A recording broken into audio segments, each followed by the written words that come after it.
Welcome into Rob Wright's Gen X Pop Culture. And with me, as always, is Heather L. How are you today, Heather? Doing great. Happy Mother's Day to all the mothers and to your Yes, mother and any other mothers you know. And uh, good to see you again. How are you doing? doing good. And happy Mother's Day to your mom. And happy Day to you as a four-legged mom. Yeah, that's right. Yes, For four-legged for moms ba- count. for baby mother, fur babies count. Yeah. So, and happy Mother's Day to everybody who's celebrating. It is Mother's Day 2025 at the time we are live on recording this. So, if you're watching the replay, we did this on Mother's Day. So, anyway, today we've got a great episode for you. Band of Brothers, episode 10. I can't believe we're already at the end. I know, and it's so sad. Like I always hate these moments. Like even when you're reading a book or you're watching a TV series that you love, you have to say goodbye to these people that you've got totally invested in and you care about seeing them, maybe whether it's, not weekly anymore, you can binge it, but you still get kind of addicted and to seeing them and what's going on. And it's always such an abrupt, sad ending. It makes me feel bad, but it's bittersweet. Glad Yeah, we glad we got to share this with everybody here in the chat. yeah, and it's just a wonderful series, and it's a great way to wrap it up. I think that yes, 2104 Dogface, and welcome into everybody here. 2104 Dogface says, need to do the document We Stand Alone Together. We may do that later on uh, as another part of the World War II stuff, because that's definitely something we can do. It has all the cast interviews and everything. It's great. We Stand Together Alone is a fantastic. Is Uh, that included with the box set? Because I think I mhm. have that on the Yep, extras it disc. is. Yeah, I'm Mhm. gonna watch Yep. that. I'll watch that. Maybe we can cover it when we do your recap when you get back from your trip. Yeah, we could do that. I mean, it basically a lot of it's the interviews, but it has a couple of other men that don't get shown on there. I think I was watching it yesterday as I was doing some of the notes and some of the stuff for today's episode, and it did show a few men that are portrayed in the series that we didn't get to see interviewed in the course of 10 episodes, which I thought was interesting. Yeah, Mhm. well, that's cool.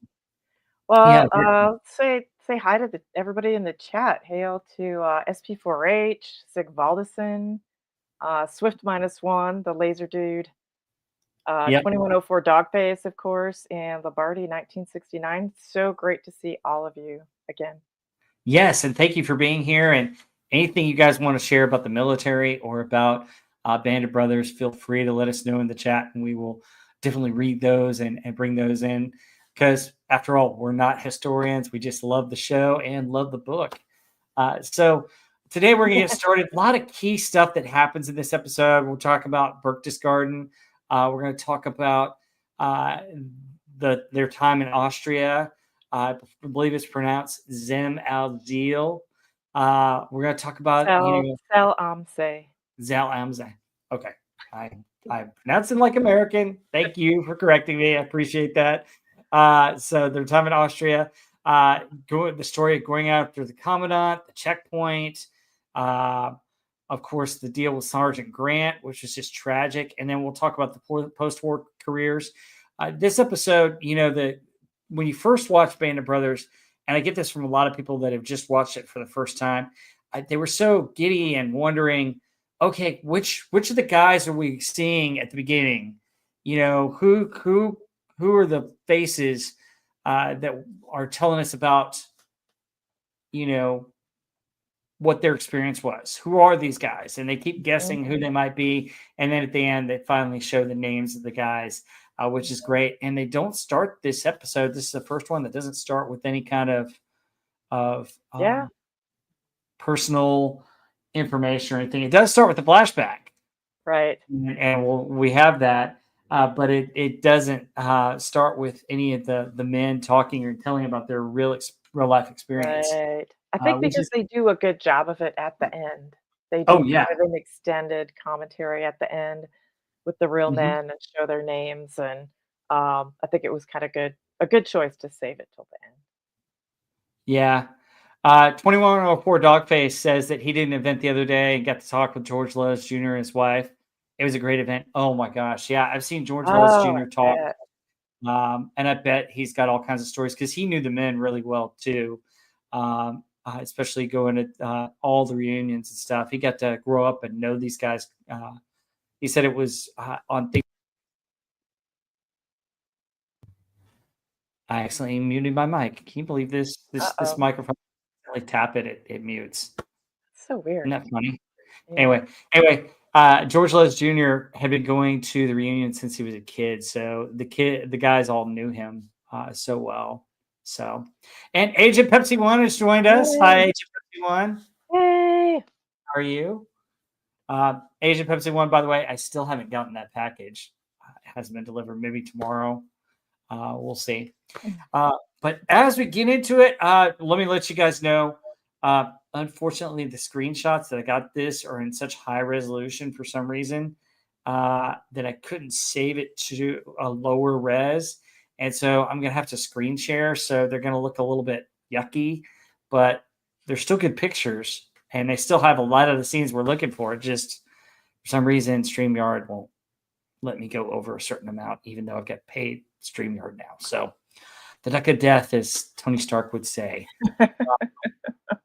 Yeah. Fun. Uh, so, 2104 Dogface says he had some great stories and some never before seen photos. Oh, I bet he does. I bet he's got all kinds. Wow. That's amazing. Like, still at this point to have never before seen photos. That's great. Oh, yeah, I That's bet. exciting. By the way, the thumbnail that I chose for this one is the actual men of Band of Brothers. The actual picture of uh, From Major the book? Winters and his group. Yeah, it's actually from Major Winters' his own photocopies, and it's kind of fun to try and think. Okay, this is Lipton, this is Nixon, this is Winters, this is Spears, this is Yeah. who is that? Who is that? You know. It's a So. good picture too. It's a cool it's a cool composition of them sitting around. I thought it was a good photo. Absolutely. Yeah, it was great. Hey, Herc 130, glad you're here. You didn't miss a whole lot. We're just getting started. Man, Hey, Hurt. notification. Fabio. Welcome to YouTube, who doesn't notify anybody of anything unless it benefits them. So Hey, absolutely.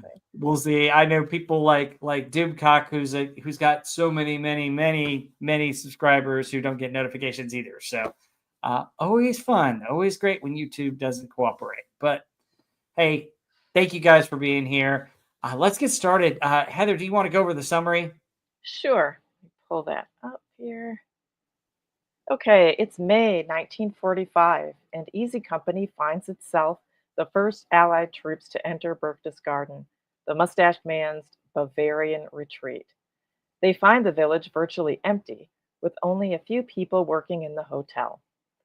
They're only there a short time when they get the news they've been waiting for. The German army surrenders and the war in Europe is over.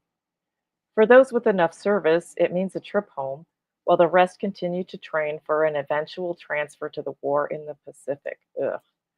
For others still, tragedy awaits. The men of the 101st all have varied futures ahead of them. The bonds of brotherhood shaped in battle will remain with them for the rest of their lifetimes and beyond. And with ours too. Mm-hmm. Yeah, absolutely. So let's talk about the key characters. There's so many, there are too many to name. But I feel that this focus in on a couple of key characters. Who stood out to you in this episode, Heather? So Winters and Nixon are in this heavily, and I think it's great because they're such opposites, and we've seen them right at the very beginning of the very first episode bonding together, and you see their bond stay all throughout the war, and it's great that we see so much interaction again with those two in this episode. Harry Welsh features a little more in this, which is great. Webster and Liebgott, who we haven't got a ton of through these episodes. We get a little more. Spears, of course, Shifty Powers, who I love, and then some new faces, Sergeant Grant and Alton Moore, as far as who the focus is on, which Yeah. For better or worse in some cases, right? Yeah, Yeah. I some of the great guys, and then we do get to see, some of our favorites, Lipton and Bull Yeah, and Lipton, Luz, Bull, and some smaller ones, Malarkey. Connie. Um, we Luz get is to in see a little them bit. and We get a kinda see. little bit. I think Yeah. all of the real mainstays, we get at least a little bit of them Mhm. in here, which is great. Yeah, and I'm so glad we get, the ending where it tells us what happened to them in real life. I thought that was wonderful and great. It's just a great way to end the episode. And Age of Pepsi One is sharing some interesting facts. In fact, the last regular German army units did not surrender until October 1945. They were forgotten weather unit station on the northeast of Oh, Iceland wow. on an island. Wow. Did Okay. they just not get word that the war had ended or, what's up with that? They're up there and freezing their balls off and Oh my gosh. Oh, God. Yeah, SP4H, good job getting through the suck in Europe. Now pack your bags and get ready to embrace the suck in the Pacific. yeah. No kidding. Well, Jeez. speaking of surrender, what the last Japanese person surrendered like 20 years after the war because he was stuck on some island and didn't know the war was over. Yeah, that's really funny. You know what's funny is they did a play on that in the Star Wars expanded universe in the comics. They had a TIE fighter pilot who crashed on Yavin 4, and then this is like 20 or 30 years later. The kid, I think it's the solo kids are there, and there's this TIE fighter who doesn't know that the rebellion has won the war in the Empire. So it's in the comics, and then in one of the books later, which I thought was kind of funny to do a spin on that. Oh, that's cool. I guess he crashed on Yavin when they were during the original Death Star. Yeah. Yep, crashed there and spent the whole time in the jungle and never knew what happened. Very cool. That's awesome. Okay, let me attempt to share my screen. So, guys, you're going to see some of the slides before they come on. Sorry about that again. Because of the quality of the slides and the Duck of Death. So I've got to go through them here. So I always love the opening crawl, and the opening music is amazing. Yeah. It's just The it the quality of the series is so well done. I mean, yeah, I love the opening and the music as well. yeah. Such a great job with that. So we open with Winters taking his swim in Austria, which oh my gosh, how would you like to go swimming in that lake? Oh my god, that looks cold. Yikes. Yeah, yeah, I'd be a little bit freezing, Way, way but too cold. I don't know. I may take a chance. I'm going on that trip, so I may just cannonball Yeah. in and get the heck out. But I've been near those lakes in the mountains and in the summer, and it is cold. Water is cold, ice cold. yeah, Yeah, get so it. it'll wake you up though. Yeah, definitely. I love how Winters, offers asks Nick if he or Nixon if he wants to join him. He's like, "Ah, no, I don't think so." He just laughs. Like, Yeah, we'll "Okay." talk about the ending though, because something that Nixon does at the ending, we'll tell you Yeah. about.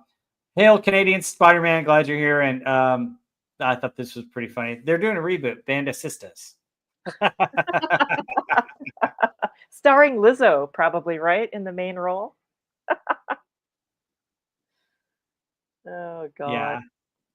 And then Asian Pepsi One, the opening is why you should do From Earth to the Moon. Yeah, maybe. We'll see. We will see. So what I'm gonna do, just to tag on that Asian Pepsi One, what she just said, is that I'm gonna have a reoccurring show every Sunday. So From Earth to the Moon could be a topic that we discuss. So all right. So Birch's Garden, Winners Talks, and he gets a photo album and a job offer. And I think it was interesting how Nixon offers, he's thinking about staying in the army, and this is what this is about. So you had to have 90 points to leave, I think. Yeah, it was 90 points in order to leave and go back home, or you could stay in the army. And you know, basically, Winters has this choice on whether to continue and have a career in the army, or Nixon says that, hey, I know the family that owns Nixon Nitration. we could surely get a job for you there. In And Nixon, New Jersey. I love that the town is even named Nixon. Nixon, New Jersey. And the other thing is, I happen to know the owners, Yeah. um, and he says the same salary. We could probably offer you the same salary. And he's like, "Are you offering me a job?" He's like, "Well, you haven't passed the interview yet," but which I just Oh, think is, yeah. We'd have to have to check, make sure you passed all the interviews, and that was pretty funny. but It was a I cute scene. I thought it was interesting how he mentions he traded a couple of Lugers for the photo albums, which I think is kind of cool. Yeah. So, Well, that was great. That was cool pulling up the photos. I love this scene between the 2 of them. yep. So anyway, so it flashes back to them going out to Berchtesgaden where we kind of left off the last episode, and I thought this was awesome. The road was blocked off, and basically what Colonel Sink says is, uh, basically he tells them, clear the road and outflank that French SOB. Yeah, that I was thought that great. was funny. Yeah, Colonel Sink is always good for a little levity. With the way he says stuff is always so funny. Oh yeah, I like it's him. hilarious. It's great. Um, so yeah, they get there and they're going into Berchtesgaden, and here's them going towards it and going in, and they get there and basically they set up the headquarters at the hotel. Here's a picture of Harry. I thought this was interesting on the approach because the SS was supposed to make a last stand and launch a Mhm. guerrilla war from there. And so they've got to be anticipating more resistance than what they had encountered there. I don't know if they show 100% of what happened. But then getting to this town, and it's like a ghost town. I thought the commentary was really interesting that, yeah, you had to be a Nazi to live here, or Yahtzee, sorry, new stream, to live there. And, so basically, if they stayed, they would be admitting a guilt. And so they all kind of fled the town. And so I thought that was a pretty interesting fact that they had in there. Oh yeah, and then also the mustache man who we can't see on YouTube. Basically, he was afraid of heights, so he only was there for a couple of times at his retreat, and his actual house was destroyed completely uh, over there. But his retreat was where he would bring like the other allies to Right. the Germans Yeah. up there and to show like German superiority. And All the top ironically, brass. yeah, and I think what happened afterwards is it became a military base for the US for a while too, right? Yeah. What's a spectacular location? Yeah. Yeah, Herc says Dale Dye is surprisingly a good actor when he's playing those military kind of parts. Yeah, he's perfect for that part. And Agent Pepsi One. So you wouldn't try to clear rubble with grenades and a bazooka? Kind of looked like they maybe needed a little bit more cover when they were trying to do that, right? With everything, all the rock shrapnel that would have come out of that. The funny thing is that I guess it would spread it out and then it would fall right back down. You just we're making it a little smaller, but it's Yeah. Good question, Lombardi 1969. Did the army have certain rules about collecting more trophies? I mean, probably, but I don't know. I don't know about that, but I don't if they did, people seem to have ignored them and just took what they could. oh wow. I've been to Berchtesgaden several times. It's absolutely beautiful. Better stay in the valley and Bad Reichenhall. I won like 600 euros at the casino there. Way to go, Agent Funny. Pepsi One. Yeah, good job. So an M1 Grand just sold an auction for 20. Wow. Wow. Oh my gosh. Um, Wow. anyway, so just talking about the looting and stuff. All right. So Winters had talked in several interviews, and it says even in the book about this, about the looting. At Berchtesgaden and where they were, he really didn't care because these people were the ones that put innocent people into concentration camps, and they had done unspeakable evil. And to him, they had no right to refuse any kind of war trophies or anything like that. So he didn't care about looting because of all the atrocities that these, for sure, Yahtzees who lived here had done. Yeah. So, And this town was abandoned, right? It's not like some of these places where they're coming in, the people are still in their houses, they're living mm, there. I mean, this place looks pretty abandoned. there were a No one's couple coming. families that were left based upon what I read in the book. Workers, like hotel workers and, Yeah, like, lower like, probably the help, right? Who yeah, stayed, who didn't have to be a Yahtzee, I'm assuming you had to be a Yahtzee to own something, but if you were, like, a common worker, probably not so much. yeah. Most of Um, the head guys had left and right. And I gone would south, think, gone to you know what? Argentina. Like, if these guys don't take this stuff, like, someone else is gonna come just down the road and Mhm. take it for themselves anyway, so might as well let these guys get it. Yeah, actually, a winner said of the hotel that he and Harry Welsh did actually go in there, and we see the scene that we're getting ready to talk about where they take the silverware. And first off, I thought it was hilarious how he and Harry are handling the silverware, and then Spears comes up and he goes, "Go get your own." Right, it's like smack. Smack the hand. But basically, Winners put up guard because it was going to be the headquarters, and there wasn't a lot of looting in the hotel because of that. Well, when the headquarters staff got there, they just looted the whole thing anyway. And he said he always kicked himself for not letting his men go and take everything before station guards and letting the it become the headquarters. So 2104 Dogface has some more commentary on it that because he knew some men. He said the looting was insane. The stories from the guys on what they did that never made the book of the series was nuts. Oh, I'm sure of it. Oh, And, I bet. and there's a story about a couple of them that didn't that were in the book that just is oh my goodness. Um, Yeah. As specifically, some things that were taken from a general that was pretty funny. So that's funny. Yeah, SP4H did customs in 2004 and 5. When you think you've seen everything, you absolutely haven't. I can imagine guys in the army try to take all kinds of crazy stuff. oh yeah. Yeah. And then when I was stationed in Germany, those facilities were long closed. Yeah. Yeah. Beautiful, such a beautiful area though. And this was actually filmed in Switzerland rather than Austria. Oh A wow. lot of these places, which is also, stunning, just like Austria. A lot of places they look similar.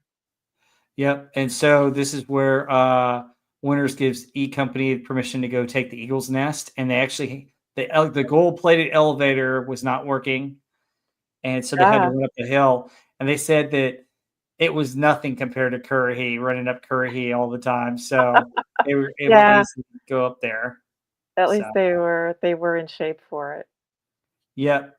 And so they get to the Eagle's Nest. They find like a dead body, but they don't find anybody up there.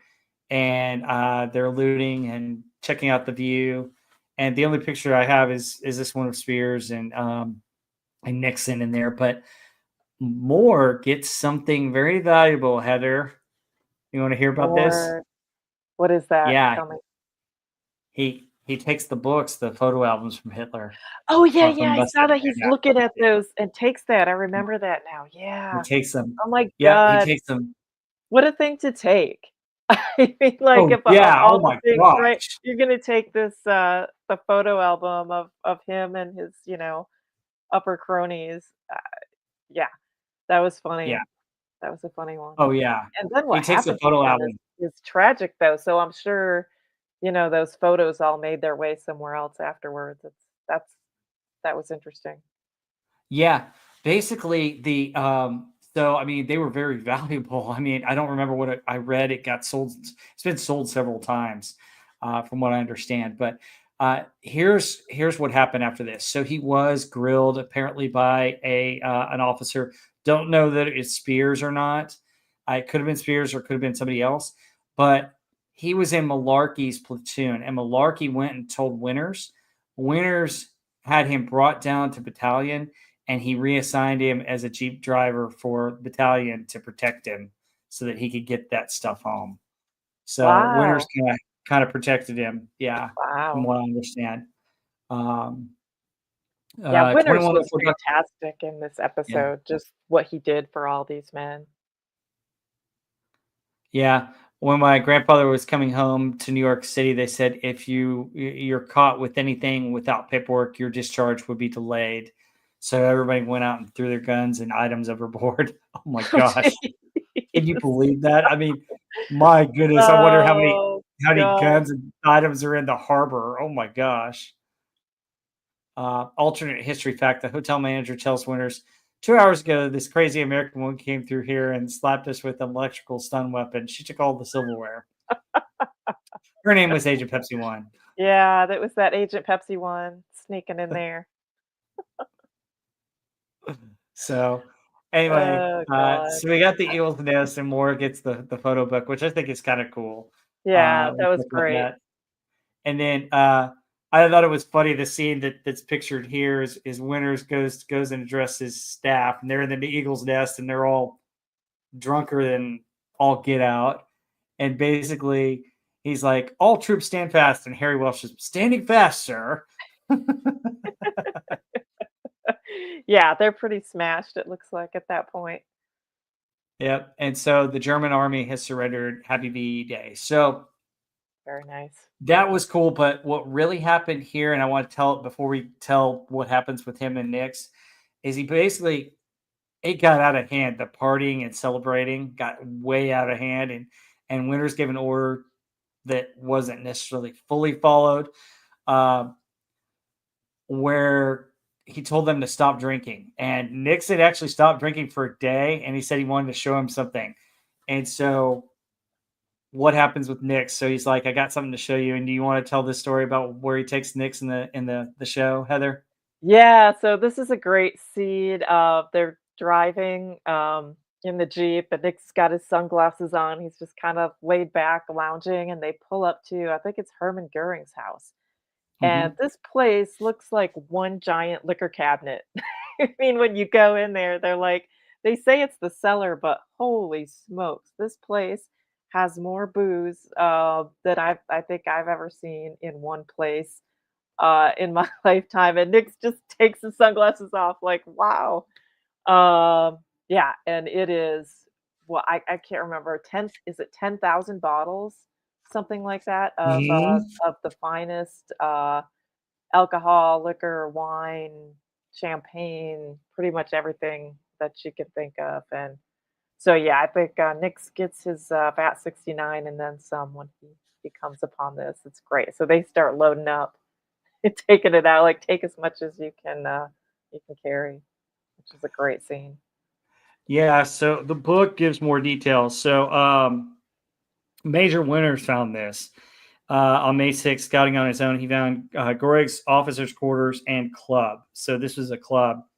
One room, he found a dead general in full dress uniform, a bullet through his head, ear to ear, a pistol in his hand. He was a two-star general, later identified as Kastner. Winters wandered around, kicking open doors.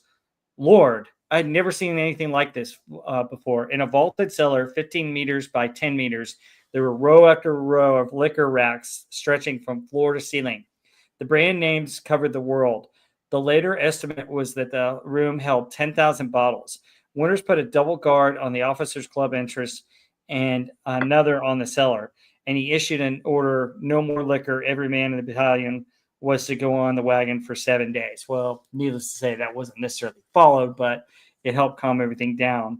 Commenting in 1990 on this improbable order, Winters said, "Now, I'm no fool. You didn't expect an order like that to be carried out 100%, but the message was clear. Keep the situation under control. I don't want a drunken brawl," which Yeah. probably would have ensued. But anyway, so this is where he talked to Nix, and he tells him to sober up.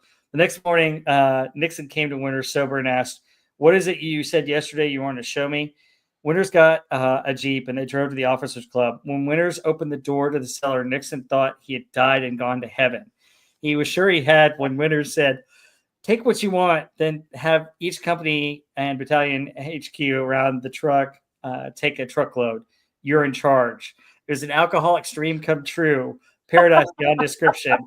First choice of all that he could carry from one of the world's greatest collection, then a chance to let his friends have all they wanted, and the perfect excuse to celebrate the end of the war had come, and he was still alive. For the consequences, see the photograph of Nixon in the morning of May 8th. And there's a photo with him in the book of Band of Brothers, which I can flip through because the pages are pretty kind of cool. But let's see if I can get that here. Let's just zoom in on me for a second. Hang on. I can't see. Oh, there we go. There's Nix. Oh, yeah. He looks a little bit rough. He's got bottles, a box full of bottles. Yeah. Boxes. Oh, my God. Wow. Yeah. Yeah. He looks like he partook in plenty of that. That's funny. Yeah. So, wow. Basically, he got, according to the book, he got 5 truckloads to himself, and then he had E Company and everybody else. Well, guess what? Here was the problem. The people that were late to the party were Luz, and actually the trooper that was shown in here was also with them, O'Keefe. Luz, O'Keefe, and Webster all showed up late. Like they were way behind all the other trucks and stuff. And Luz had a VW that they were all riding in. So these guys all went joyriding in all these cars. There's a bunch of that in the book, which is just hilarious. Anyway, and they even tested the cars to see if they were bulletproof, which is another thing that's just hilarious to read about.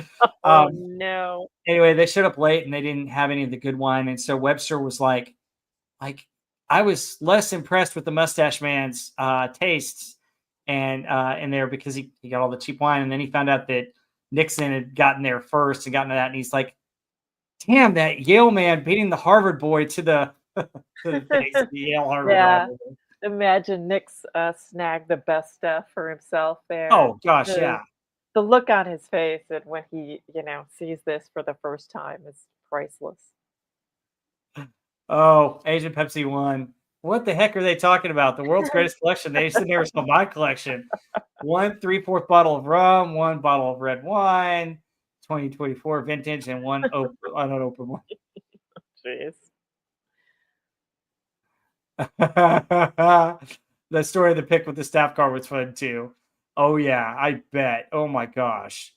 Yeah, some of the cars that they had. I mean, even Spears was involved in some of the driving with that stuff. I mean, so yeah, the guy with the mustache really didn't drink. This was Greg's house. Yeah, I've heard all kinds of weird stuff about the guy with the mustache. But, yeah.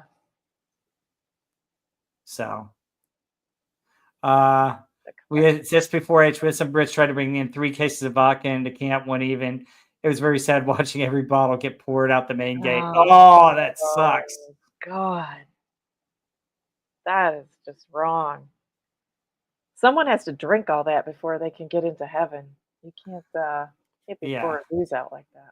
Yeah, and Agent Pepsi 1 says the Mustache Man didn't drink or smoke, and then he was a vegetarian. Oh my gosh, I didn't know that he was a vegetarian. Just 3 more things to chalk up on the negative side. Yep. Anyway, so after this, they go to Austria, and oh my gosh, I'm glad they got this picture. What a beautiful picture.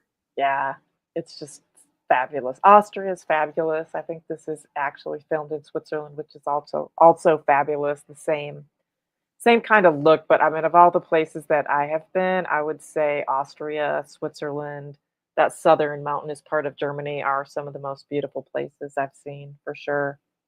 Oh wow! I can't wait to go there and see it and get pictures that I'll share with you on our next Band of Brothers episode in June. But the Colonel surrenders to Winters, and it's interesting because in this he says you can keep your sidearm, but in reality, he took the Luger and kept it, and it was never fired during the war. It was pristine, and it wasn't fired during his lifetime at all. And I've read different things about the Luger. He had told his heirs not to ever fire it. Apparently, some people are saying that he was buried with it, but another group says that they've got it in a museum. I have no idea what's true and what's not. So, but yeah, so Winters kept the pistol. Not sure where it is now. Yeah, I don't know. I saw something on YouTube where there's a museum that claims that he'd given over the Luger to them. It could have been a different Luger. I had read somewhere, actually, like I think it was in Band of Brothers' book, Steve Ambrose said that he was buried with it. have no idea. So Yeah, it'd be cool if it were, known and in a museum somewhere. Just hard to keep track of that kind of stuff. But I thought it was cool the way they did it in the show, kind of just showing an officer respect and to keep his sidearm. I don't. It didn't seem like something that would be possible, just because they're prisoners. He's not going to be able to like walk around. Even though the war's over, I can't imagine letting him keep a weapon. But I don't know. Maybe that did happen. yeah, so basically at this point, so Easy Company and the Second Battalion, they're basically down there in Austria. Part of the reason that they're going down there, according to the book, is that a lot of the members of the German army were still stationed down there, and though they had surrendered, they hadn't been processed. So Mhm. they were processing them in these camps. And the funny thing is that here the German army officers were all clean shaven, looked like a really ready to go army that was just still there, while the Americans were all ragtag and looking ratty in their uniforms, hadn't showered, hadn't bathed, some were Right. hungover or drunk. And it's like it says in there is like some of the people were probably thinking, how did these guys, beat us in a war? So Oh, that's funny. yeah. Winters is always clean shaven, but he's Oh the yeah. only one who keeps that up. The rest of them kind of gave it up, seems like quite a while ago. Yeah. Anyway, so Asia Pacific one says the Luger I want is model 1914. Ah, interesting. Hope Mm. you're able to find it. So anyway, so it's interesting. They go into this and then they learn about the war in Japan real quick, and they see that training film. I thought that was a good tribute to the films that were made of that day of the world today, the news, which I Right. think is always cool. And then we have a hunting scene with Shifty, which I thought was interesting, where they're going after the deer. Uh, Yeah, and him saying he was never injured when they're talking about the points required to go home. mhm. I mean, never injured, never shot. It just, never wounded. That's just amazing with all of the battles that they've been through. That one Yeah, surprised me. and Shifty was, he had experience shooting a weapon. He was a marksman, so I remember he had that one shot where Lipton distracted the sniper. So 2104 Dogface gives us some more clarification about Winter's items. Many of Winter's items were sold to collectors that he trusted, but like most of the Winter's collection, were stolen or borrowed under false info and never returned. Oh my gosh, That's so that is so awful. yeah, Ugh, I hate hearing that. I mean, really it's just sad. I hate awful. when that kind of stuff happens. Hey, FKHC 2005. How are you? Glad you're here. Um, and then Asia Pepsi One adds this: German army officers, captains above, always had orderlies. That said, important. The leadership structure was different. Yeah, that's true. Mm. Very true. And we get some more. The film was called Hiroshima, a city on the glow. Yeah, it's about to be on the glow. About to be. Yeah, the responsibilities of a German captain were similar to those of a lieutenant colonel in the U.S. Army as a senior major. Oh, wow. Cool. I did not know that. Thank you, Agent Pepsi One. Yeah.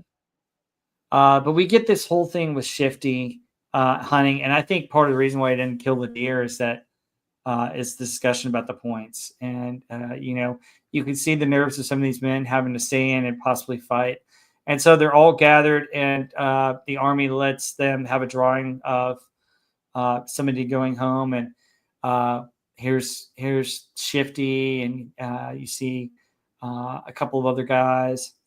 So that thing with the points to go home, I mean, it seems like they've made it near impossible to get enough points because these are all like D-Day veterans, but I think I mean, it seems like you couldn't just on length of time, right? You had to have a Purple Heart or some sort of injury that would add it up, because very few of them Mhm. have it and they're all D-Day veterans. But if you did, if it were easy to get to that number of points, then all your senior guys would be leaving and you'd be, Yes. left with a bunch of new recruits. So, I mean, I can kind of see why, but it sucks that not even I mean, they're like all so close, but so far. I mean, I don't know what it would take to get 10, 15 more points, but it doesn't seem like it's like, "Oh, we can just another month and then we're going home."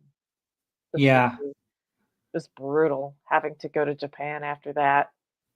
Oh yeah, and I mean for those men, I mean to they get the war in Europe over and to have to shift gears and go to Japan, um, that's kind of brutal. I mean, especially not Yeah. just being in the war. So they've been in the war for a year, but they've been through basic training and spent a couple more years to that. So Mhm. it's a lot. Let's see, 2104 Dogface says they're trying to get the troops who had been in for a while a chance to go home, but to keep troops and redeploy to the Pacific. Yeah, Right. absolutely. And then Agent Pepsi One says most German infantry companies were led by lieutenants. They also had several grades of warrant officers, which filled the roles that in the U.S. Army would have gone to junior officers. Yeah. Yep, different structure. Thanks for the structure. That's interesting. I didn't know all that. Anyway, Shifty's name gets drawn, and we see the hat where it was kind of a rigged election, which was great. Good for Right. Shifty. Yeah. And I thought this scene with Winters was really good. I like where he goes This is to so Winter. touching. Absolutely. I Yeah, love that and scene with Ian Winters. to me, the great thing about Winters is that he cared and he knew about his men. And I think he knew, Shifty had been through every little thing without getting hurt. He had done such an amazing job, and he was gonna. I think Winters had influence over the drawing too. Uh, Yeah, probably. I mean, I love the scene between he and Shifty. I mean, just their conversation. It's so touching, and you can tell that he just really cares about all the men and he knows them. Unlike a lot, some where they mention a guy's name and they're like, who are you talking about? Winters really knows them, and it's just saying goodbye to him. It was really sweet. And look at the camera shots in all these, like the yeah. way they're framed, like through a doorway, you can see through the balcony, you see the scenery in the background, or the way the Oh yeah. people are Like this most positioned. viewers. I mean, they're every shot in these scenes. Yeah, that next one too. These are Yeah. all just these camera shots were fantastic in these scenes. Yeah. 2104 Dogface said Shifty was always fun to talk to. He was so laid back. Oh, I bet he was great to talk to. Yeah. I've seen him in several interviews, and yeah, he was always had something interesting to say. But unfortunately, getting home was not as easy as it looked. He was in a truck accident. So the problem with the war at the end of the war and what happened here, and we're going to see more of it as we get into this, is you had drunken GIs and people that were out of control, and he a drunken officer jeep collided with a truck, and Shifty got injured in that, and he spent a couple of years, or not a couple of years, a couple months recovering before he actually got home. So awful. Glad he survived. A lot of guys, as we're going to find out, died in awful ways. But you But know, how ironic to never be wounded in the war, in a battle, but then have something like that happen, right? Because everyone's over drinking and doesn't have enough to do, and it just all these tragic accidents. It's so sad, and a bad accident, not even, it's not like minor. That was severe, his injuries from that accident. So just tragic. yeah, Agent Pepsi One's giving us some more information about majors and above were quite rare. The loss was highly critical and caused enormous disruptions that didn't delegate well. Yeah, a couple of other armies. Honestly enough, one other thing, real quick, about the German colonel that surrenders to Winters. It says in the book that he was like, "Well, maybe we should team up and go against the Russians." And Winters was like, "No, I No. want to go home." Um, Like, so yeah, that's not gonna happen. So, anyway, transitions here to Winters and Nixon and Welch talking, and Welch has decided he's going home. He's got the points. He's going to go home to Kitty, um, and then he finds out something about Nix and Winters. I thought this was a funny scene here. What'd you think, Oh, Heather? yeah, where he finds out Winters, is trying to transfer to the 13th Airborne and head Oh. out for the Pacific right away, and they're like, "Nix, you're going too?" And he's like, "Yeah, I can't let him go by himself. He doesn't know where it is." Like, so funny. Yeah. But, Yeah, I thought that that was was hilarious. cool. I mean, you can just tell how Nix is, just loves Winters. They're so bonded, and he's gonna do what he does. It's like his friend. I don't know that Nix maybe didn't have a lot of friends because he's kind of a jerk, but he and Winters seem so tight through all this whole series.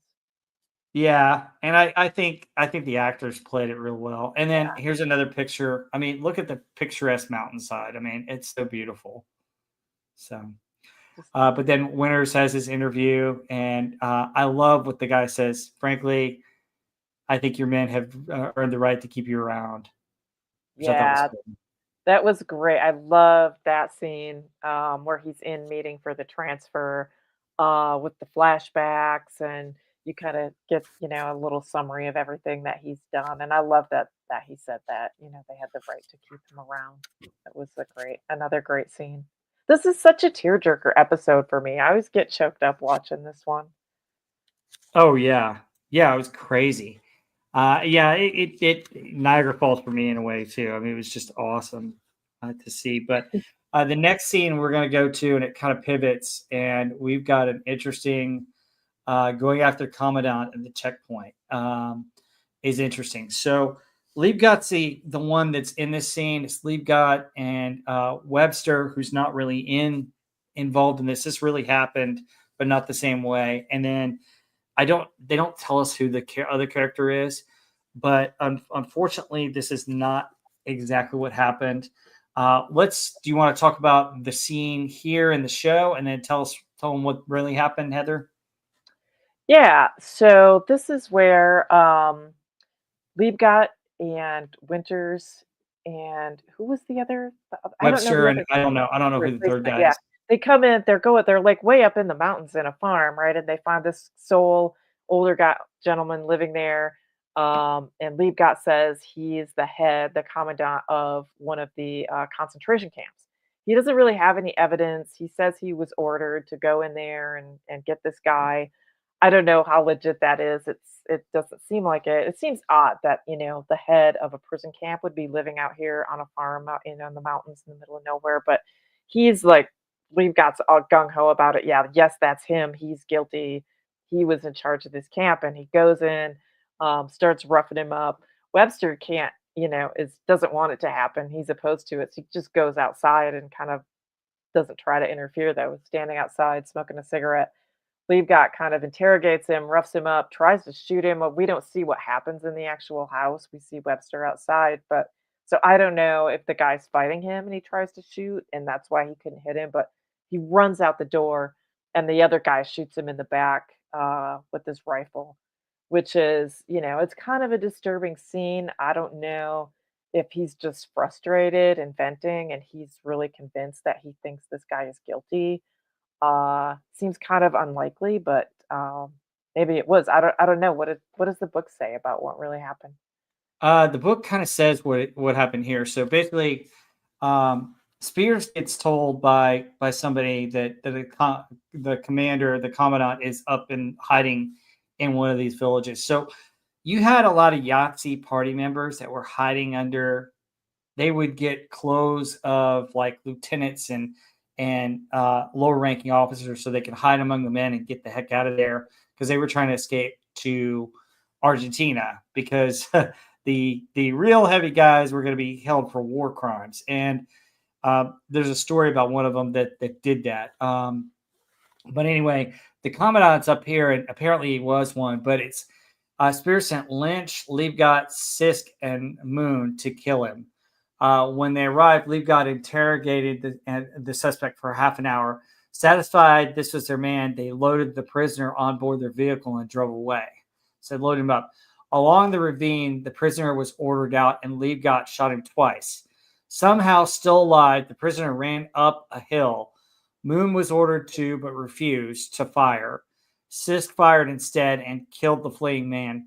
Webster wasn't present for this. The prisoner's identity and guilt has never been confirmed. Yeah, the whole scene was odd of why they thought that that was him, why they thought that that was the head of a concentration camp. Yeah. I mean, it wouldn't surprise me if it was the real guy. I don't know. I would have just brought him back down for questioning. I don't know. I mean, obviously, such a horrible thing. I can't really pronounce sentence or anything on that guy, but you would have liked to maybe see him get Well, the different type of location's justice. too far from a Mhm, concentration camp, right? I mean, he's up there, there's a ton of cows and whatever, chickens, sheep. I mean, he's been tending this place. He couldn't mhm. be going traveling back and forth all that way. I mean, someone who worked at that camp would have been living near the camp, and this place couldn't really have been left just unattended. I mean, it just doesn't really make sense that this would be the Well, he could be person. hidden on a farm. I don't know if there's anybody else that was there with him. And if other people were there, maybe it Yeah, just shows him there alone, yeah. which I mean, I in the think is scene, it's just odd. him there alone, which is odd. But if it Right. were him and other people, then you could probably see. But it's odd. And then, you know, so we have the scene here, and hang on, I got more shots of it. So Liebgott and Webster arguing, which is a fair point, and they're looking inside the thing. Now, what I would have been doing is looking for a uniform or some kind of clothes that he had that proved Right. that he That was he would have worn, yeah, like any kind of or security papers or something or, like that, yeah, you know? military uniform. So, I mean, he seems like he's a farmer. So this whole thing was pretty odd. I mean, it didn't seem like he had any sort of evidence beyond what, someone might have said, "Hey, that guy's, you know, was from the camp." Someone might have just said it thinking he was. And Yeah, some of Leavegott's kind of a hothead. Who knows? yeah, some of them escaped via Italy. Some of them escaped because of the rat line. Yeah, I mean, Yeah. a lot of these guys escaped, and a lot of them fled to Argentina. So Yes. we're Yeah, South America, yeah, absolutely. it's crazy. Anyway, so it's interesting, and officers don't run, and I thought that was an interesting line. Um, Yeah.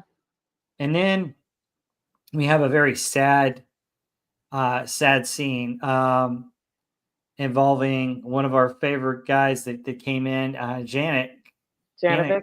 Janovic, Janovic, is that what his name is? yeah, played by Tom Hardy, and we see him working with one of the German officers at one of the patrol stations. So basically, what was going on is they had all these German military personnel that were getting the release papers, and they had to release them, separately. So they had to wait, they had to get clearance, they had to make sure everything was cleared, and then would send them on the way, and also people passing through. So this is one of the checkpoints. And then this was just so sad. I mean, he's there talking to So, him, and then using go the German officers, were they just using them as translators to speak to yes. the Germans Mhm. coming through the My checkpoint? Because I was understanding, yeah. like, "This is odd that there's, like, a German in a sort of a military or at least security uniform here with the American soldiers." I didn't quite get, like, I get that they need translators, but I thought it was odd that they were working with him so close after, like, they just surrendered.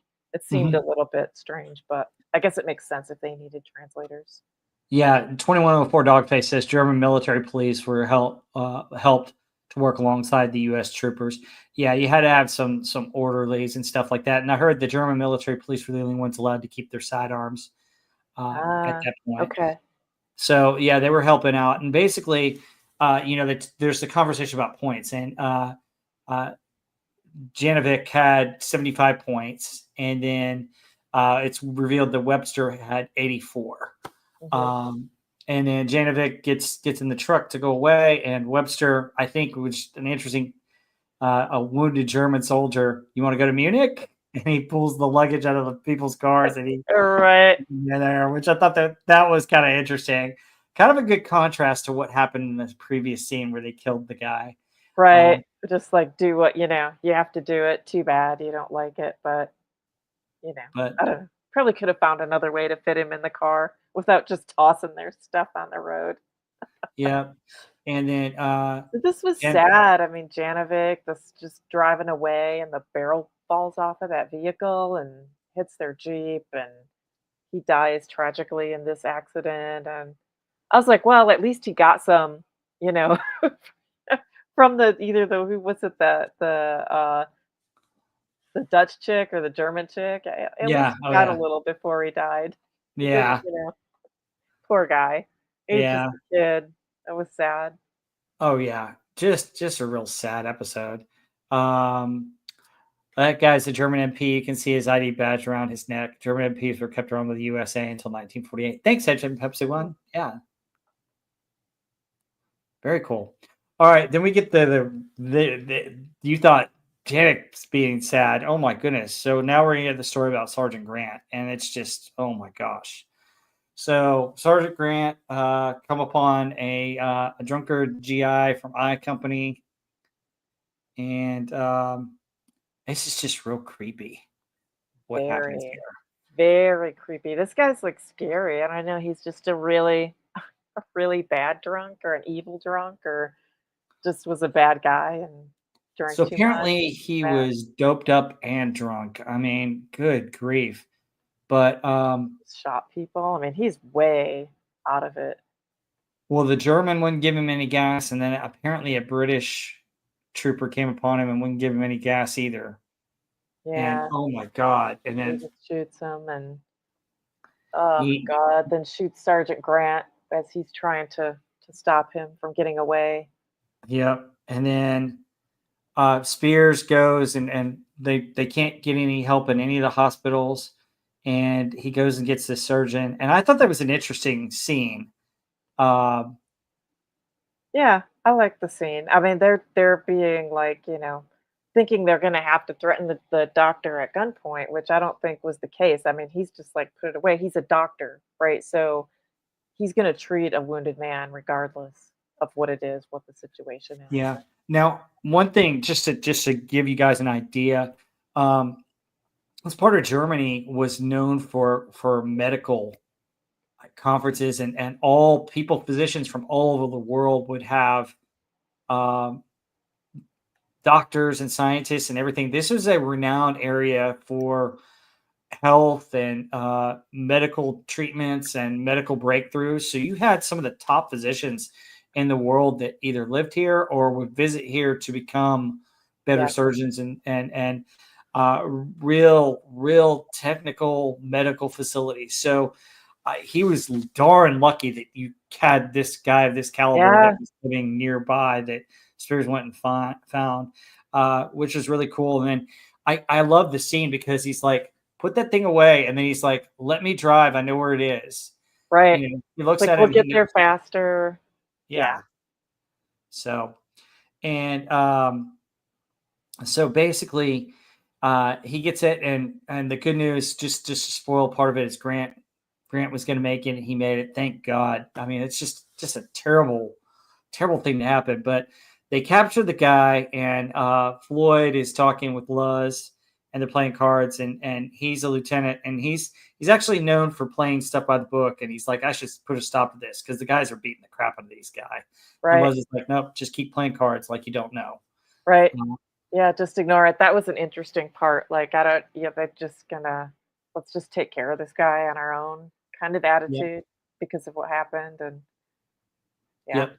And then Spears shows up, and oh my gosh, it's one of those things, you know. Um, it's a chilling scene. yeah. When he What'd you just think? backhands him with the gun really hard and then is, Yeah, basically like wipes it off and then it's like, yeah, let the MPs have him. He's not going to do anymore. Because I think at this point, he's going to get himself in trouble if he does anything more to this guy. So yeah, you could tell he wanted to though. He's holding back, right? I mean, they all just want to off this guy at this point. yeah. 2104 Dog Face says, yeah. The event really pissed a lot of the guys off, and many were ready to kill him, but they figured Spears would do it, which is the ironic thing. Like Spears, just when you talk to an officer, you say "sir." And I was Yeah, just like, dude, that was interesting. But yeah. Yeah, I mean, killing guys in a war, if the war still had been ongoing, it would have been one thing, but in this kind of situation, It would have been tough for him to just off the guy right there and not have some repercussions. Yeah. So here's what really happened with this guy. Oh my gosh, I can't believe this. So, real life, the man who shot Sergeant Grant was Private Floyd Carver of I Company. He'd been drinking, plus he'd smoked marijuana that day. He was caught a few hours later near the hospital where Grant had been taken while trying to rape an Austrian girl. Yeah, Dang, just just let's a kill a couple people for gas, and yeah, then let's go out yeah. doing Just a that. just a bad guy all Yep. around. And I mean, marijuana is supposed to make you mellow, man, not like go off and start killing people. I Heck. guess he got some weird weed.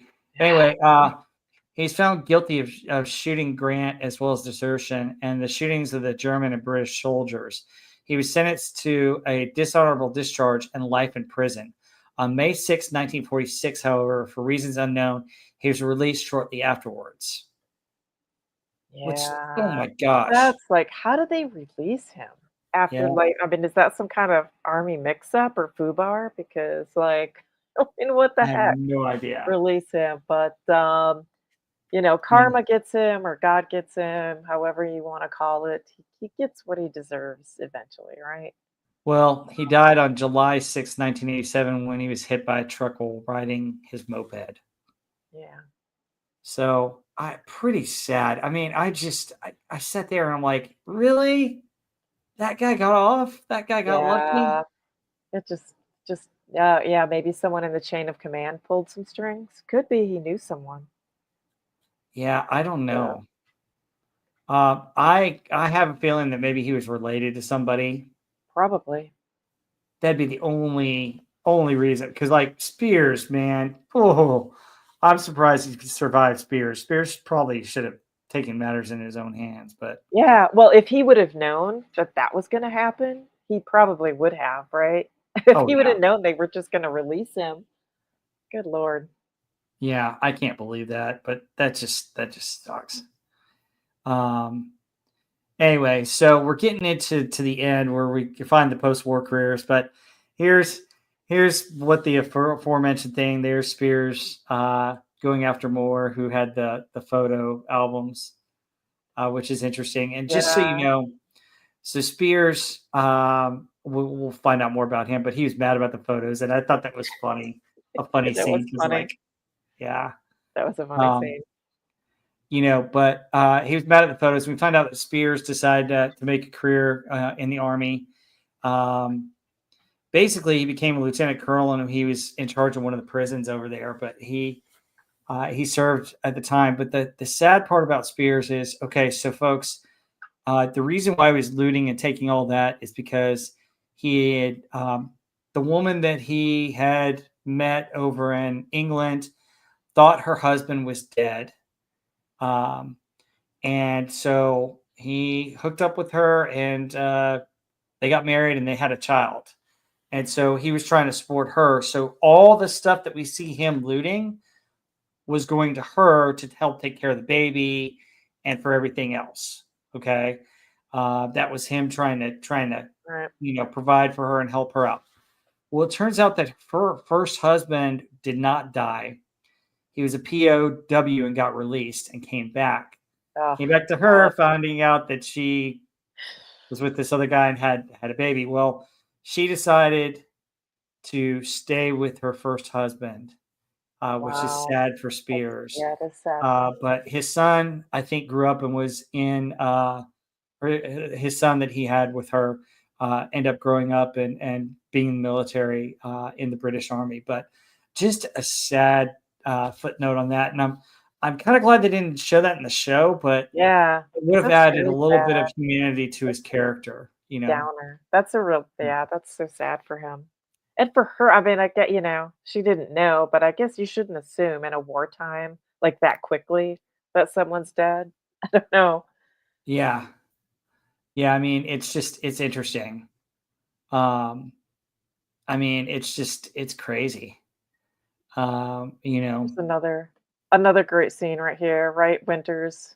Uh, he's trying to get as many of the men as possible into good assignments. So I love the part where Malarkey, he gets to go to Paris as like a tech advisor, right? Oh yeah. Yeah, How that was kind of awesome. What an cool. assignment for Malarkey. I mean, Yeah, that was great. And then he goes, oh no, Lipton, Paris will be fun.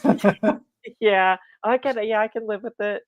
That was really cool. And then yeah, Lipton gets to go to Battalion HQ because of the goofy rule that he can't stay with Easy Company, but the Battalion HQ reassignment was good. He's like, "Yeah, we'll spend our days sunbathing by the lake." I thought that was nice too.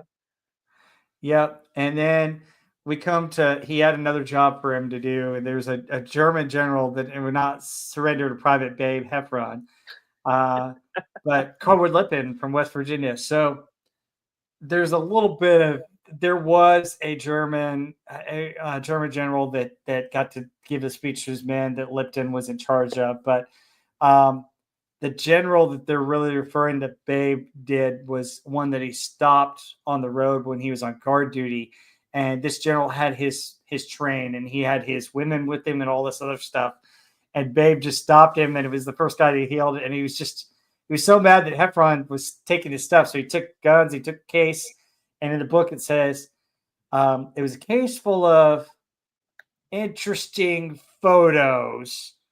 And I'll leave it at that. They weren't like German photos, they were risque in nature. So Heffron got that, and that was a German general that was mad about him about surrendering to Babe in real life. But I thought this scene was Oh, interesting. dear. And here we see Captain Sobel again. And I love this scene. Yeah, where he keeps trying to ignore him, walk away, and then Winters says, "We salute the rank, not the man." Yeah. Yeah, This that was actually good. didn't happen where it happens here. It actually happened earlier in real life. But yeah, he really did get his thing on Sobel. And honestly, Winners never liked Sobel after all the crap that happened. But I love this. We salute the rank, not the man, which I thought was awesome. So I thought this was great. Did you think that was a good scene? It's one of my Yeah, favorites. yeah, I love this scene. And Nick's everyone just kind of rolling their eyes at Sobel, right? When they Yeah. look at like Nix and Lead God, they're just like, "Oh God." Yeah. Yeah, and I think but they liked it. They appreciated it. And then Yeah. here we've got the German general that's gonna address his men, It's and you a see great the speech. This is such a great oh yeah, speech. This is just another moment where I get choked up because I mean, man, he just captures what all of them had been feeling, right? And what they had gone through and really great way he put that into words. yeah. I think there's a better shot of Leap God translating, but it's just great. Yeah, yeah. 21 for Dogface says hearing Babe tell that story was fun. I bet it was Oh about the nutty yeah, photos. yeah. I mean, gosh, I bet Babe took that whole notebook home. So yeah, yep. Ross Geller, the war years. Yeah. So I would have never cast Ross. He was perfect. Yeah, he was. David Schwimmer did a great job in this. Yeah, he was fantastic in that part. But anyway, yeah, I thought this was a great speech. I love that how the German general addressed his troops, and I felt it really encapsulated what the men of Easy Company had been through as well as those Germans. And the book doesn't elaborate on the speech, but Lipton says that hey, guess what? This was a really good speech. So um, anyway, so then we get to the baseball game. But before we get to the baseball game, hang on. I want to go back. It goes Oh, back Nick. to the lake, and we get to see Winters finishing his swim and talking to Nixon about New Jersey, huh? Um, and then I thought this was hilarious. So he's like, wow, he's like, I can't believe you're awake, warning. And then what do we find out about Nixon? Fully awake. He's like, it's time to go to bed. Yeah, Has he he was been up just all night. up all night drinking? Yeah, Yeah. pretty much. And then what does Nix do? Jumps in, fully clothed, just like a, well, like a weird dive into the lake. I thought that was great. It just shows their Yeah, character. It's just so Nixon, and it's so Ron Livingston characters that he's played. I could yeah, so like every character that I've seen him in do something like that. Awake, time to go to bed. He jumps in fully clothed, yeah. and then we see the baseball game, which I don't know if it really happened, but here's where we see the men, and we see a lot of our favorite characters. There's Bull, and we see Luz, and then there's Floyd Talbert and Luz again. So I it's just really cool, and it shows Buck coming back, and they wanted to do that for the series, but Buck Compton really didn't return right. for that. It would have been a different catcher, but Buck really did play catcher. It tells us this is what's so great. It tells us what happened to men, and I love that. So Buck was a prosecutor who convicted Sirhan of killing Bobby Kennedy. That was really interesting. Yep, What and an he became interesting a judge, federal judge as yeah. well. So that's pretty cool. Do you want to talk about any of the other men like Webster? Yeah, definitely. But first, I'll say I love the way this was done. Though it kind of reminded me of, I don't know, it was the third, maybe fourth episode when they're in Bastogne, I think, and they're in the church, and it Uh-huh. shows the ones who had been killed by kind of just they faded out. Remember, they're all sitting in the church Uh-huh. and they faded out as they're talking about them. This kind of to me was just artistically done like that, where they're showing each guy here still, together, and it was cool that they brought Buck back to do this too. So when he was like in this same scene as they told what happened to him, I thought this it was a really cool way to handle that to get us up to speed on what they all did after. And Webster, yeah, that was one of the stories. Like it's pretty cool. He was a writer for the Saturday Evening Post, the Wall Street Journal, and then writes a book on sharks of all things, and then goes out into the ocean on a boat alone and was never seen again. So Yeah. what a tragic thing to happen to him. Yeah, and they Uh, never found his body either. never, Before yeah, his never night. found, just disappeared. That was really something. Yeah, let Um, me go back really quick. I forgot to okay. mention this. So Oh, God. Neil McDonough, who played Buck Compton, Hmm. here's something interesting about him. So first of all, Buck Compton, just so you know, he went to UCLA. He played ball with Jackie Robinson, which is cool. He also played football for UCLA. Neil McDonough actually played baseball at Syracuse. So it's Interesting. interesting. And then also Neil McDonough is a Sid McKay brother. So he's a frat brother of mine. So Oh, cool. yeah, just to let you guys know. Interesting. Funny. Yeah, most of them went back to have pretty normal lives. The only other one I thought was an interesting note was Luz that 1,600 people attended his funeral, and so yeah, wow, that's a lot, right?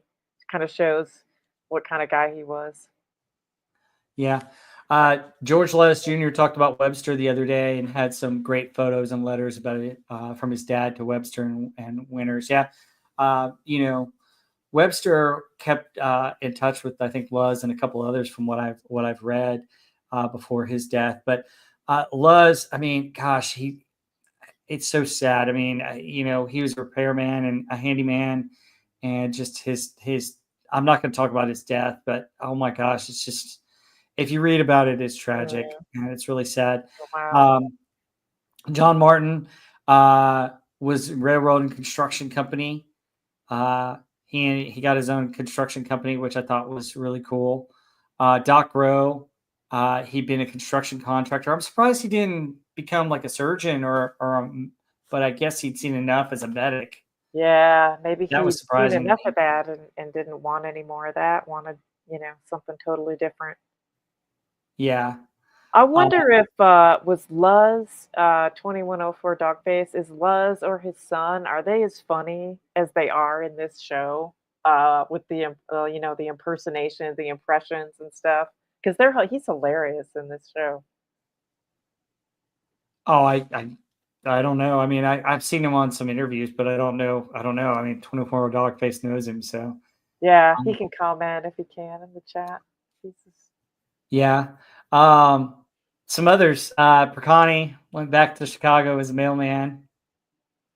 So I Yeah. wonder. This is like the only episode you don't see him with the toothbrush, Yeah, that's funny.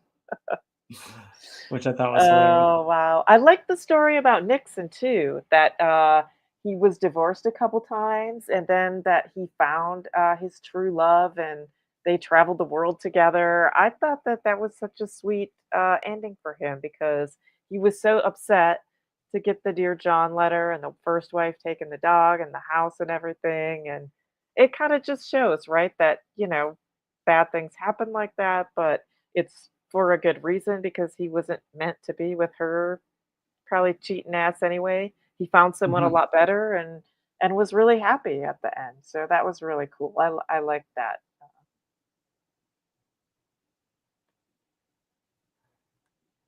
Okay. Let's see. Oh yeah, he was. His dad was really down to earth and fun. Yeah, I bet. I bet. Mm. That's cool. Let's see. It said Liebgott went back to San Francisco and drove his cab. I've heard some dispute about this because my understanding is that he was a barber by trade. Hmm. So he had a barber shop apparently, but I don't know all the specific. They said that they had lost touch with Liebgott over the years. And so there's not as much about Liebgott. I wish there was more because I've heard his family said some things about the show that were interesting. Bull Randleman, who's actually he Arkansas earth moving business. And one of the things about him, just so you guys know, interesting, the interviewing the actor that played him, at first he didn't have any contact info for him and couldn't get a hold of him, and they thought he had passed away. Somebody had told him he passed away, but he got the number from another one of the Easy Company members. Said, "No, I just talked to him the other day. Try this number." And he finally got a hold of him and talked to Bull and his wife. And really, his wife was the one that told him more about the man. And Oh wow. unfortunately, he died in a nursing home in 2003. Hmm. But it was interesting. You want to tell them about Alton Moore, who we alluded to, who got the Mustache Man's photo album? What happened to him? He made it home with the photo album and unfortunately died in a car accident in 1958.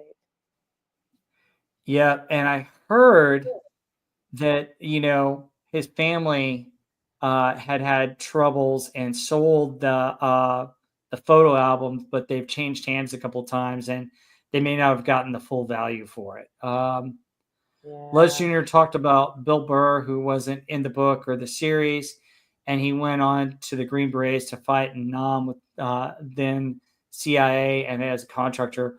Les Jr. had a letter he wrote to his daughter. Oh, wow, that's cool. Hmm. Interesting. Floyd Talbert, they lost touch with him, but he came to a reunion in 1981 before he died. Lipton is interesting. Do you want to tell him about what happened with Lipton? Let's see. Yeah, Lipton became a glassmaking executive, but passed away right before the show's premiere in 2001, which is sad because he figures so prominently in the show and one of the men who's talking in the intros quite frequently. Yeah, and Lipton, he went on to have a great career. It seemed like. I mean, apparently he was an executive and international businessman. So really cool. Of course, we alluded to what Harry did, but Harry married Kitty and became a schoolman administrator in Pennsylvania. We talked about Spears, that he was a lieutenant colonel and head of one of the prisons over there. And then Heather, do you want to talk about Mhm. Winners? Yeah, so Winters ended up taking that job offer as a manager in Nix's company. In 1950, he went back to the army to train officers, I think, in jump training, and he ended up settling in Hershey, Pennsylvania. He got that quiet piece of land that he had always wanted, which was a nice way for him to end up. Oh yeah. And then finally we get Died in the real man. 2011, right? Died in Yeah, 2011. in January Yeah. 2011. And so we finally get to see the real men. And I'll show the ones of the real men before we tell about what they say. So here's the real Dick Winters. There's the real Carwood Lipton. There's the real Don Malarkey. Mhm. There's Bill. Mhm. There's Babe. Dave. There's Shifty. And there's John Martin. Those are the ones that they showed. But if you watch the extras, they show quite a few more, including Bill Yeah. Randleman. You actually get to see him. But the most important speeches were made by Lipton and Winters. And I think let's talk about what Lipton had to say first. Do you remember what Carwood Lipton had to say at the end of this? I know he had the Henry V quote, but you'll have to Mhm. read it because I don't remember. I won't read the exact quote because I don't have it written down here, and I can't quote Yeah, it here I as can't well. remember it well enough, but I don't want to. Basically, I don't wanna butcher it. he quotes from Henry V. Basically, he who sheds his blood with me today shall be my brother. We few, we band of brothers, and Yeah, that's kind of the quote that is the whole genesis of the whole thing. the name. Um, Oh, my my drinking drinking buddies. buddies. That's Aw, awesome. That's awesome. yeah. But yeah, I love what Lipton says here, and it's really cool to hear him. Sadly, Don Malarkey was the one who lived the longest, from my understanding, of this main cast. But I kind of want to end on what Winter said. He received a letter. Now, this wasn't written by Winters, but he received a letter that his granddaughter had wrote. It was a letter from a friend whose granddaughter had asked him about the war. And I love what Winter says here. Do you want to go over that, Heather? What the granddaughter You'll have says? did you have it with you? Because I don't I have don't it. have the okay. All right. I don't have the So quote. Winters basically says, I'm reflecting on what my grandfather said, where my granddaughter asked me if I was here a hero over the war. And Grandpa says, no, but I served with a company of heroes, and Yeah. that gets you Which choked is up every time. oh, it always does. Yeah, especially because he's so choked up saying it. This ending just always is a tearjerker for me. Oh my gosh, there's one man from Easy left. I Oh, thought I thought wow. Malarkey. They said when Malarkey passed away a couple of years ago that he was the last one. Okay, who? There's Who one guy left. Oh my gosh, 2104 Dogface. Do you know? Gosh, that'd be maybe not awesome enough to find out somebody's left. I mean, golly, all the stories that he might have. But right. um, I think it ends on an awesome note and just an incredible series, an incredible way to end the series. Yeah, it was a perfect way to end it for me because one of the things that I loved about the series is that it doesn't glorify war. It really glorifies these people who were just average guys living their life. They have to answer the call. They made incredible sacrifices and they did heroic things. Some just did their duty and were heroic that way. Uh, cared for their fellow soldiers and the men who were there serving with them. And it's not this cliched kind of view of what a hero is. It's not that narrow view that you sometimes get in some other war movies. And it showed all the horrific things that people could do, but it also showed the incredible things that people are capable of. So just just an incredible series. Oh, absolutely. And 2104 Dogface says, yeah, per him and his family, he wants nothing to do with the fame. Okay. Well, yeah, Yep. I totally respect that, and I yeah, totally gotta understand that. respect that. Sure. I mean, these men have seen and heard a lot, and whether they choose to come out and talk about it or not is their decision, and it's solely their decision. It's up to us to honor, respect, and love them, and respect their wishes. It's bad enough that we hear about all the loot and all the stuff that got swindled or stolen from them. Uh, for somebody that's a survivor, uh, to either talk about it or not talk about it publicly is their decision. So. Yeah. Mm. I hate when they get taken advantage, you know. Yeah. Oh my gosh. The family has a list of people who would hound them and bug them to sell Oh items and stuff. god. No, I just hate Yeah. that. That's I mean, awful. if I met any of these guys, I don't know if I just would want to listen to their stories and thank them for their service. I would want nothing to do with wanting an autograph or bothering them for any of that type of stuff. I mean, Yeah. and I'm kind of that way with celebrities too. I'd rather just hear their stories and shake their hands and appreciate what they do, and not, it's one of those things where these men, I just what they did for our country, and I think their story is so important because it shows what that generation did, Hmm. and it shows how important it was for them to answer the call and do what they did. I mean, if they didn't do what they did, we may not have won the war. Hmm. You know, Yeah. They all went willingly and did what they had to do and sacrificed and didn't come back and complain about it. You didn't, just a great. It's amazing what just average guys can do. yeah. Let's see, Herc 130. Don Larkey seemed to be a really kind of man who suffered PTSD really bad before it had a name. Yes. Yeah. I mean, Yeah. we saw some of that in the episode. I mean, the actor played it beautifully because we could Yeah. see it on his face, especially in the last patrol episode where he's cleaning himself and he's just like, and then when he gets offered to take his place in the patrol, Mhm. um, yeah, I mean, I can't Yeah. imagine that. I mean, you got to understand that these guys spent years together training before they even went over to war, and then to see your buddies get injured or die the way Oh, that yeah. they did. I mean, these guys, when they talk about it and you see some of these things, they have nightmares about it. I mean, Babe Heffron has one of these interviews where he talks about um, he's they're down in the ditch, and one of the guys says, "You stay here with your rifle. I'm going up," and that other guy dies.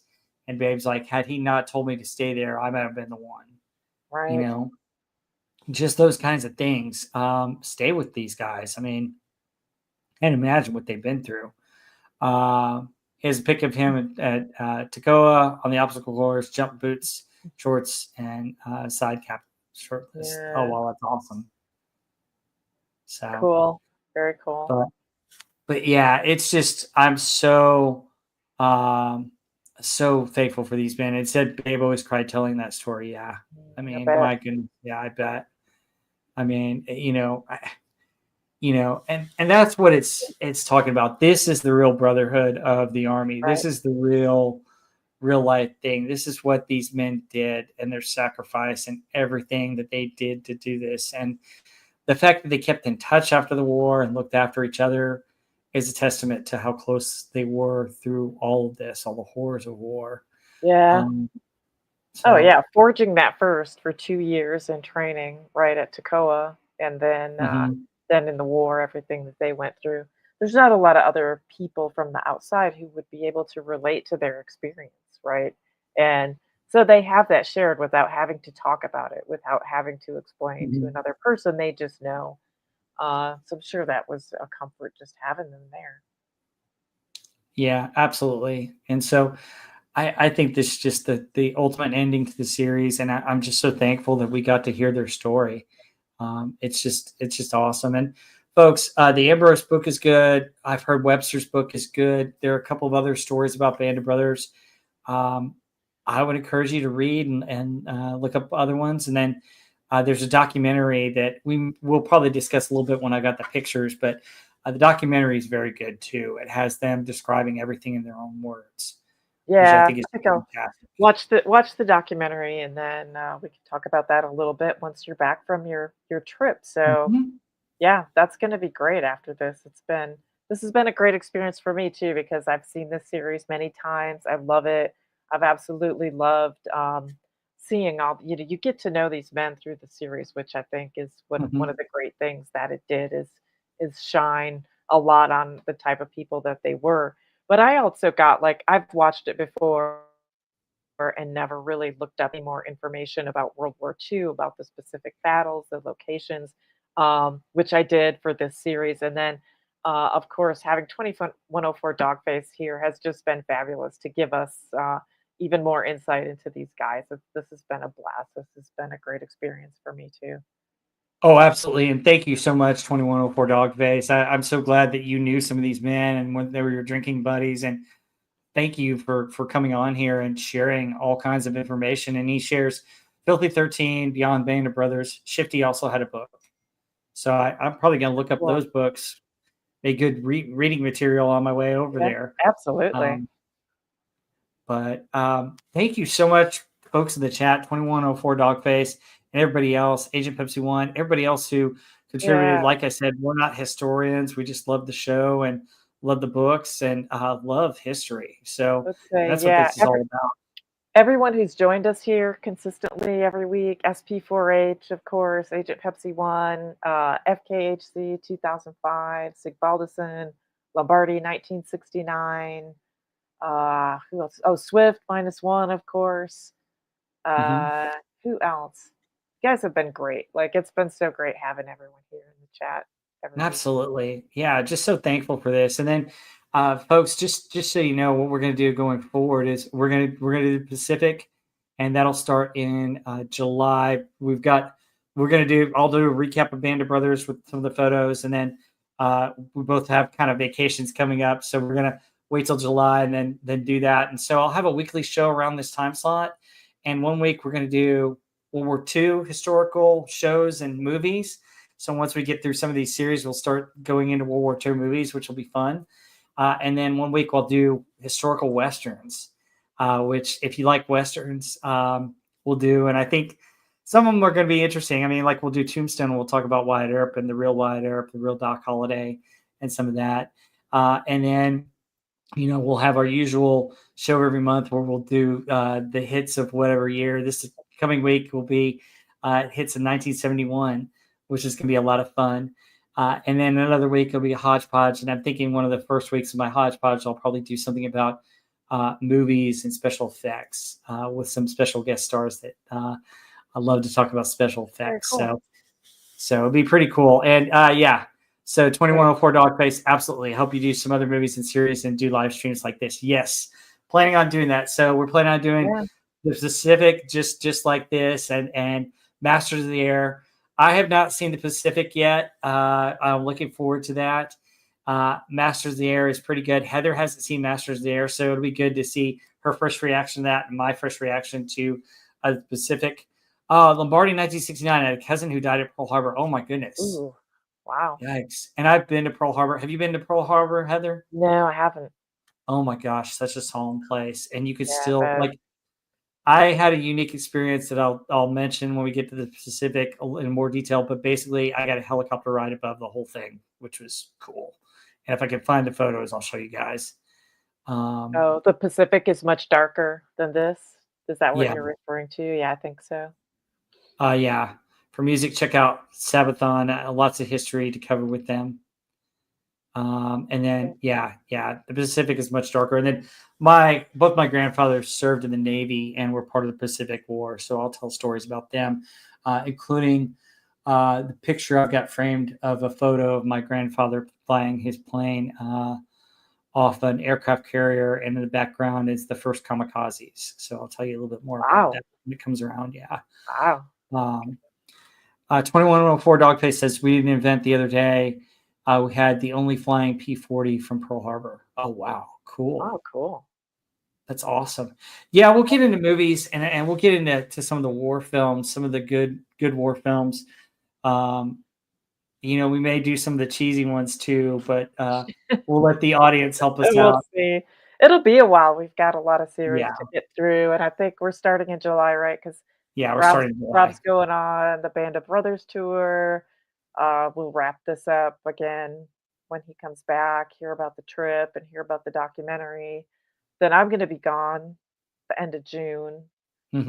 So I think we'll start the Pacific in July. Hmm. Yep, we'll do that in July, and it'll be a lot of fun. I think it'll be interesting. And then I don't know if you guys like westerns. I like Western history too, and I wanted to vary it up.